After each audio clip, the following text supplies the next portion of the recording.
Welcome to today's interview. Today we will be interviewing Dr. Sandhya Sriram, CEO and co-founder of Shiok Meats. We will be speaking about cultivated meat, a new way to feed the world. This interview is part of a larger series hosted by the Animal Issues Thematic Cluster of the NGO Major Group of the United Nations in connection with the annual high-level political forum, which is currently ongoing as a virtual event. Thank you so much, Dr. Sriram, for attending today. My pleasure. Thank you very much for inviting me. My first question is, what is cultivated meat? And how does it differ from either traditionally produced meat or plant-based meat alternatives? Sure. So cultivated meat or cell-based meats, both are loosely used terms, are basically meats that are made from stem cells of the animal. So how it's different from plant-based meat is that it's not made from plants. So plant-based meats is basically meats that is made to look, feel, taste like by using plants and cereals and grains and so on. But with cell-based meats, we actually take stem cells from a live animal through a biopsy. So you actually don't have to end up killing animals.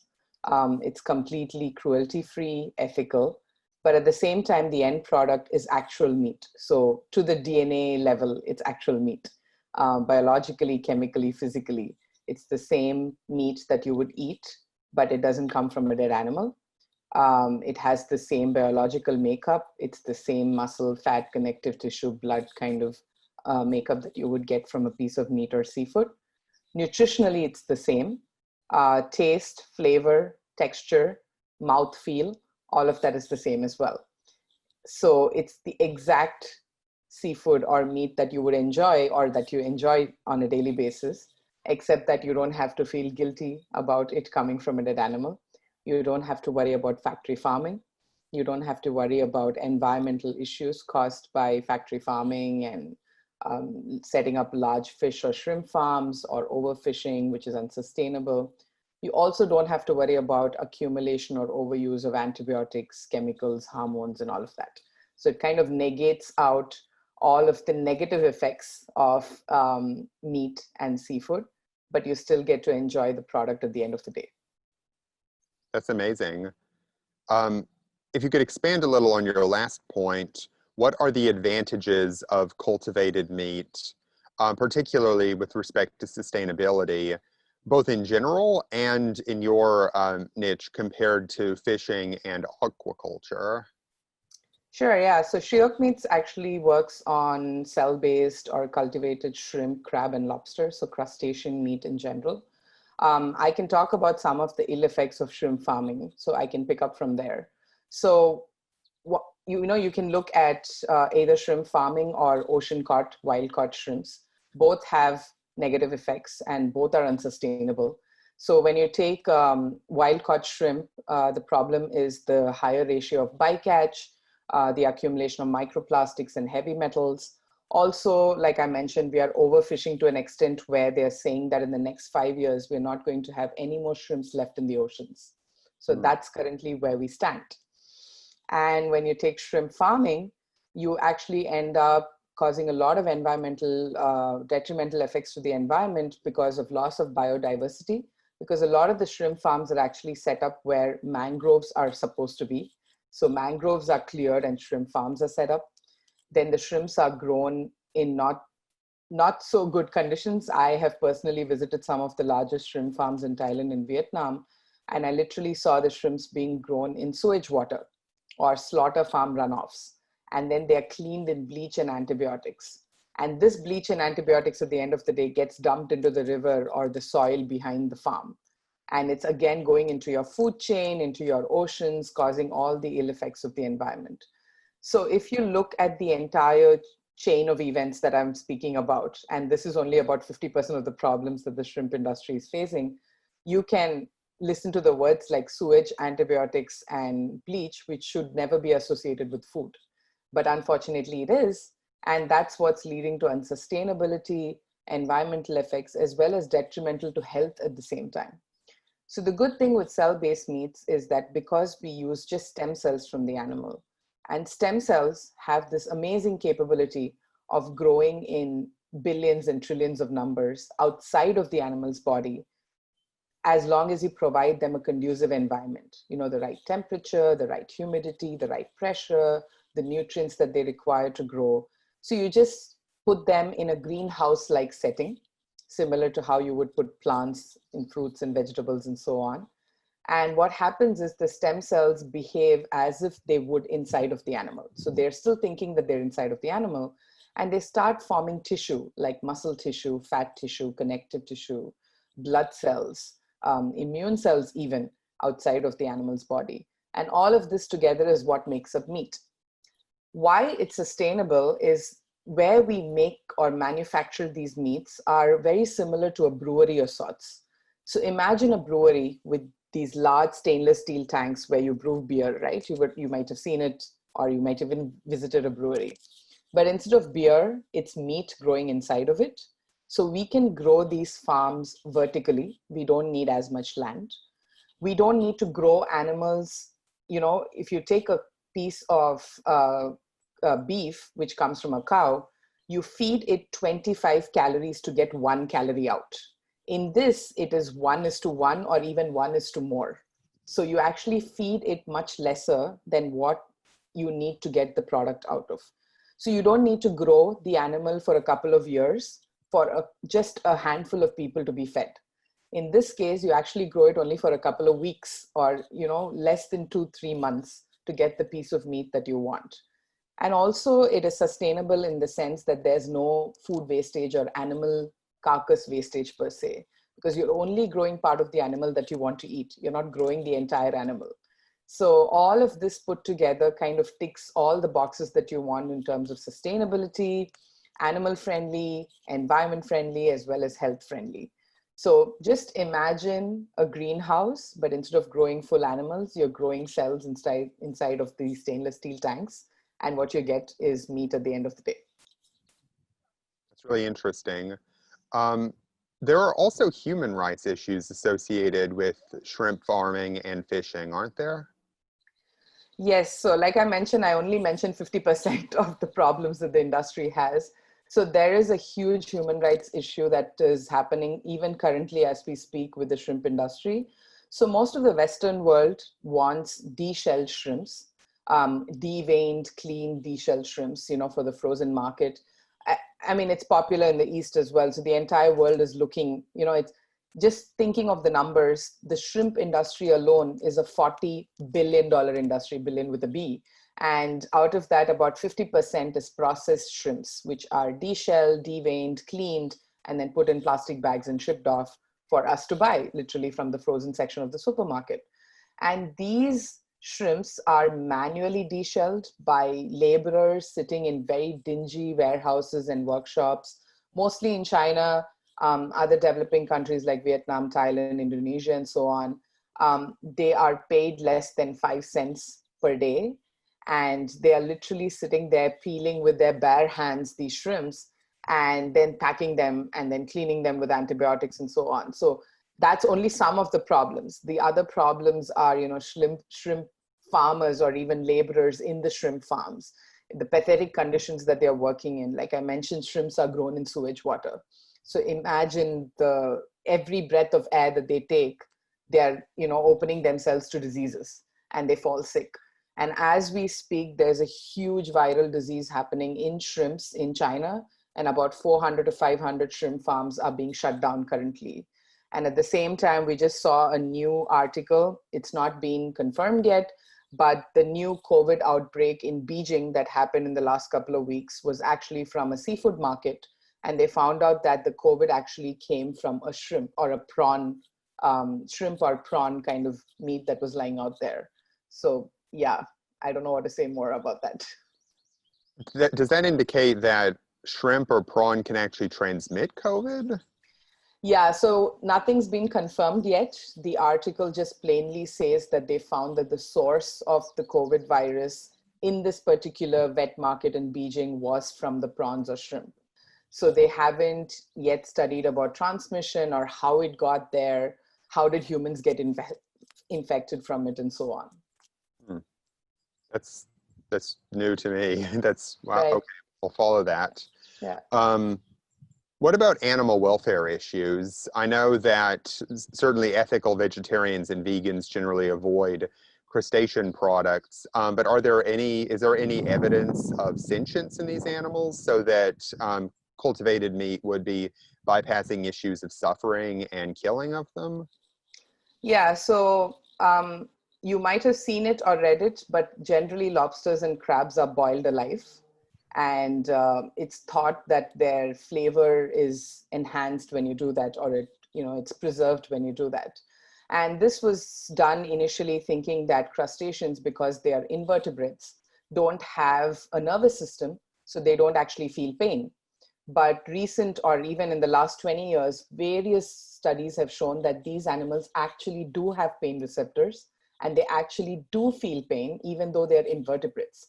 They don't have a very well established nervous system like us, but apparently on their shell, in their legs, in their head, eyes, and so on, they do have pain receptors.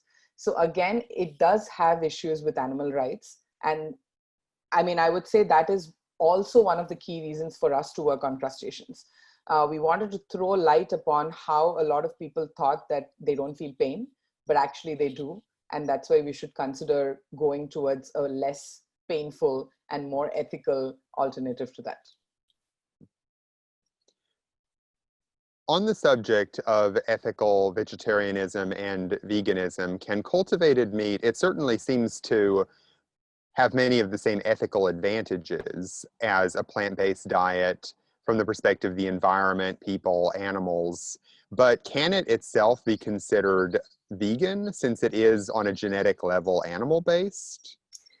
No, so me being a CEO and co-founder of a cell-based cultivated company, I don't call it vegan. And I don't think we should call it vegan because the original product is still a cell. If you do a DNA testing, it's going to bring up an animal DNA. It's not going to bring up a plant DNA. So it cannot be vegan. But interesting that you asked that question, because a lot of vegans who have become vegans in their lifetime, not born vegan or born vegetarian. Like I was born a vegetarian. And when I grew up, I was intrigued by meat and seafood. But whenever I put a piece of meat in my mouth, I felt very guilty. So I didn't eat it. But people who have turned vegan in their lifetime for ethical, environmental, health reasons are actually the most excited about this product, because these are people who have enjoyed the taste and the flavor of meat and seafood, but they gave it up for a couple of reasons, their own personal reasons, environment reasons, health reasons. But if you give them a product that can, tick all the boxes for them, then they're happy to start eating cell-based meats. And in fact, most of our backers, supporters, and investors are actually vegans. So yes, we can't label it vegan, but the vegan community is very excited about it. In what ways does the production of cultivated meat itself utilize or indirectly impact animals? For instance, in harvesting the initial cells or in any kinds of incidental impacts to ecosystems that the production might have? Sure. So if it's red or white meat, for example, if it's chicken, duck, beef, pork, actually there is no harm to the animal other than a biopsy, a simple biopsy. For example, chicken cells can even be got from their feather. So you don't even have to do a biopsy on them. Unfortunately, yes, it's a little bit of hurt to the animals, but there's no other way for us to obtain the stem cells. So it's a very small biopsy. When it comes to seafood, unfortunately, the animals, because you have to take it out of water, they do die sometimes, but it's only a couple of animals that you could count in your fingertips. So that is nothing compared to the billions and trillions that die on a daily basis. So, I've been asked this question before: how can you say it's completely cruelty-free? If you're taking a shrimp out to take out stem cells, it does die. And that's what I said is you're comparing 4 shrimps to 4 billion shrimps that's being killed. So that's why I say it's cruelty-free. And the good thing is, like I mentioned, is stem cells can keep growing outside of the animal's body in numbers. And we as scientists and as cell-based meat companies, we are always working on how can we increase the efficiency of the stem cells that we don't have to ever go back to the animal. So we are building large-scale stem cell banks. I'm talking about multi-thousand tubes of stem cells with trillions of stem cells inside each tube, so that we don't ever have to go back to the animal. So that's how we say that it's completely cruelty-free and there won't be any harm to the animals in the future. At what stage of research and development is Shiok Meats? Have you actually created a cell-based shrimp, or are you still in the process of developing the technology to do so? Right. So we started Shiok in August 2018, and about March 2019, we had our first prototype, which was the shrimp dumplings. So yes, to answer your question, we have created shrimp meat using stem cells. We have produced it in our R&D facility. We have tasted it, we have eaten it. We have had some of our investors and advisors taste it as well. We have used it in different dishes like dumplings, noodles, rice, soups, spring rolls at this point. But we're not commercially available yet because we have to scale up the production as well as get to a price point where consumers can afford it. So it is an expensive process. I'm not going to sugarcoat it, but the entire cell-based meat technology is an offshoot from stem cell therapy and stem cell research that was happening for human health and human treatment, drug discovery, vaccine development, and so on. So a lot of the ingredients that we use, a lot of the equipment that we use are meant for pharmaceuticals or pharmaceutical industry, and they're extremely expensive. But what's happening in the last couple of years is that these pharma companies are realizing that cultivated meat is a huge industry, and they have to look at it with a different angle and a different eye, and they have to be able to produce these ingredients at a cheaper price, because we are going to buy huge quantities of it compared to what you would buy in healthcare research, for example, because it's food at the end of the day. So things are becoming better. So we hope to commercially be in the market, starting with Singapore in 2022. That's when we launch our first shrimp product. And we have also already started research on lobster and crab, and hopefully we should have some prototypes of them in the coming months. Do you foresee cultivated meat succeeding on an industrial level as a mainstream alternative to traditionally produced meat and seafood? And if so, on what timescale would you imagine that happening? Yeah, definitely yes, it will get there, but we need a bit of time. So it is going to take at least a minimum 10 years to reach that scale where we can say that we have disrupted, let's say, 30 to 40% of the conventional meat industry. So that's a huge number that I have in mind, right? So we can, if we can replace 30 to 40% of factory farming or fishing from the oceans, then that's a huge disruption that we have made. It is going to take 10 years because, like I mentioned, we have to get to a price point where a lot of the consumers in third world countries, developing countries are able to afford it. Even in developed countries at this point, if you want to buy meat or seafood on a daily basis, you should find it at a price point that you're comfortable with, or currently what you're paying for. If this is going to be a 50 or a 60% more premium product, you might probably buy it once a month only. So that's very important. At the end of the day, it's food. It has to taste right. It has to feel right. And the price has to be right. So unless we tick these three main boxes, we won't be able to take over the conventional meat industry. Also, a lot more capital has to go into this industry in terms of research and development, in terms of growth, in terms of scale up, in terms of getting to market and kind of reaching a widespread market. I am sitting in a country that's so many miles away from where you are. And for me to reach the US, it might take me at least a minimum 5 years with my product. But if we can join hands with other cell-based meat companies across the world, then we can either, collaborate, license our technologies, and kind of get the products in different markets fast as well around the globe. So I would say it's a mix of collaboration, partnership, getting the prices down, and definitely getting the product right, so that consumers buy it, but they keep buying it. The return consumers is the most important at the end of the day. Do you know roughly how many companies are currently working on cultivated meat? Yeah, so about 35 to 40 companies around the world that are purely working on cell-based meats or seafood. Among seafood, we are only about 5 or 6 companies. Most of them in the US, there's one in Hong Kong, and then there's us in Singapore. The rest are all working on red or white meat. But there are another 20 to 30 companies that have come up in the last 2 to 3 years that are ancillary companies to cell-based meats. So what I mean by that is, like like Shiok Meats is a company that makes the meat, but I need equipment for making the meat. I need ingredients for making the meat. I need access to plant-based extracts for making the meat. So these 20 to 30 ancillary companies essentially do all of that. So they are more supportive companies that want to kind of break this chain of MNCs providing us with extremely expensive equipment and ingredients. So they are trying to make it cheaper, plant-based, edible, food grade, all of it, so that we can progress with our research and our production as well. So all in all, if you just talk about cell-based meat industry and just not the production alone, then I would say more than 50 to 70 companies are around the world. So it's actually a big thing. That's good to know. So you talked some about the cost barriers. What other kinds of barriers have to be overcome in order for cultivated meat to succeed as a mainstream product? I'm talking about cultural, political, legal types of barriers. Yeah, so 2 other main barriers is consumer perception or consumer acceptance. And the third one is regulations for different countries, food regulations.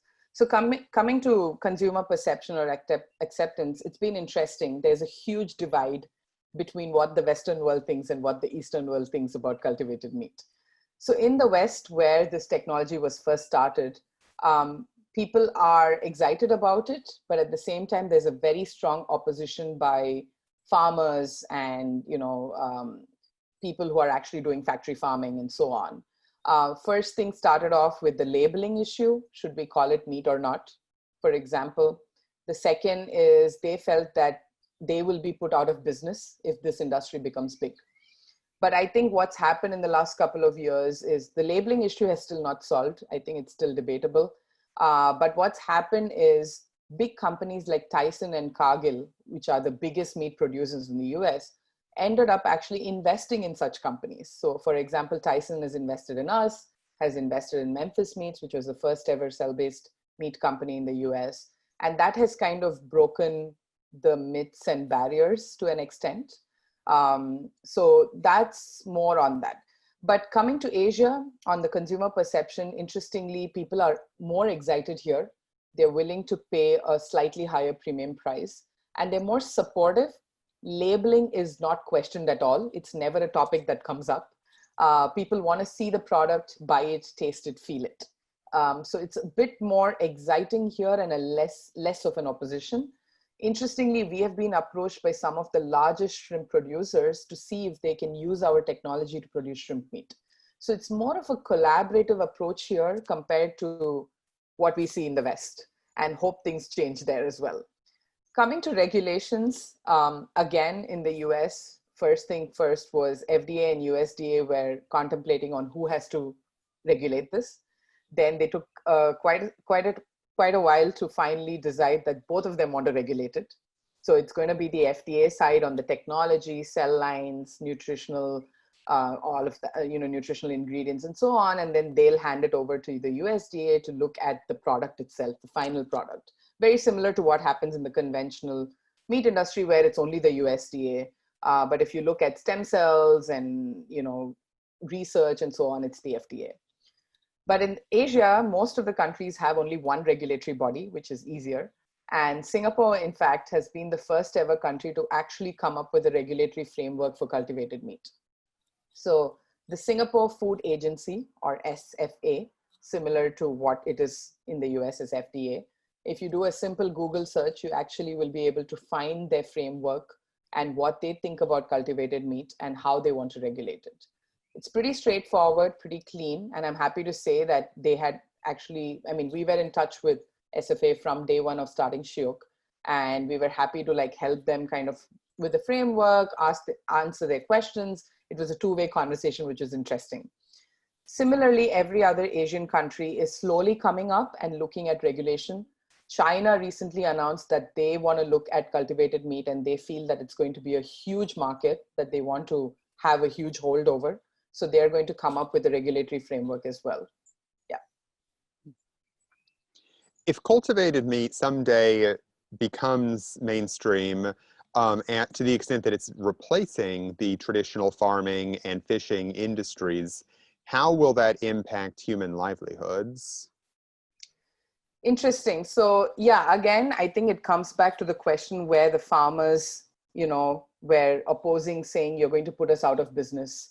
In fact, I would say, I think I can speak for all the cell-based meat companies and cultivated meat companies out there. We don't want to put anyone out of business. What we are telling is we are coming up with a new technology and innovative solution to produce meats and seafood. So why don't you adapt this instead of the way you've been doing it, and still sell the meats, still be in the business of doing it? Because honestly, at the end of the day, we are scientists, technologists, business people who have probably never sold meat and seafood in our lives, right? So we know the innovation, we know the technology, but what we don't know is distribution. We don't know which consumer wants what. So what we want to do is actually collaborate with the existing meat and seafood industry to see how we can enable them with our technologies and have them use our technology to sell whatever they've been selling, but instead of doing factory farming, do it the way we do, and then produce the same meat and seafood and sell it to your consumers. So that's exactly our thought process. And that's why I said, we want to license our technology. We want to enable other companies to do it. That's why Tyson is invested in such companies as well, because they want to see in the long term, if Tyson can, set up a cultivated meat farm instead of a factory farm with the land that they have, and produce the meats the way we want to do it. Yeah. And that this would still create jobs. People would still be working in these factories. Definitely, yes. How much ever automated you make it, you still need humans and manpower. So, for our first manufacturing plant, we are setting up a plant that can produce about 500 kilograms a month. It's a pilot facility. And even for that, we're looking at 5 full-time staff, even though the process is going to be automated. But it's not so much manual labor. It's more of labor where they come and make sure the systems are running, everything is in place. If something goes wrong, can I go fix it? So we definitely need more engineers who understand physics and chemistry and engineering concepts. But at the end of the day, we have to sell the product. So we definitely need people who understand the meat and seafood industry. Now, finally, a question on terminology. You use the term cultivated meat, but I know there's been a lot of debate about what the best terminology to use would be. I've also heard synthetic meat, cultured meat, cellular meat, clean meat. Could you talk a little bit about the issues at stake there and why you prefer the terminology that you do? Sure. So I prefer cell-based meats or cultivated meat because it is what it is. It is cell-based. It comes from a stem cell. It is from a cell. And cultivated is because we are cultivating it in a manufacturing facility. That's what it is. But yes, it has been, from the start, I think it started off with lab-grown meat.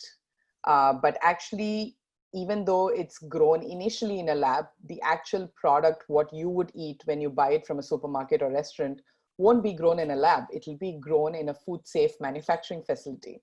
So I actually hate that word, lab grown.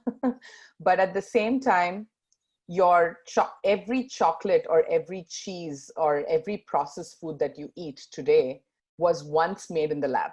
So do you call it as lab grown chocolate? You don't. You just call it chocolate, right? Because it is made in a food safe manufacturing facility at the end of the day. So I don't like that term. Then it was called Franken meat, like, Frankenstein. I think that was something that people were like, oh, this is like weird. Is it cancer cells? Is it like weird cells that are growing in the lab?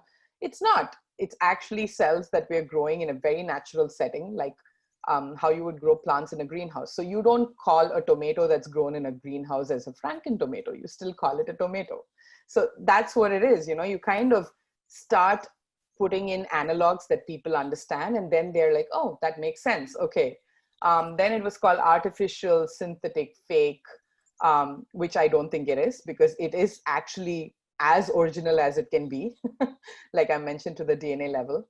But I think between the different cell-based companies and a couple of nonprofits like Good Food Institute, New Harvest, Food Frontier, that these are some of the nonprofits around the world that are supporting plant-based and cell-based meats, we've kind of decided on the terms cultivated and cell-based for now. And I hope it doesn't change over time and people can all stick to this and use this for the rest of time. Yeah.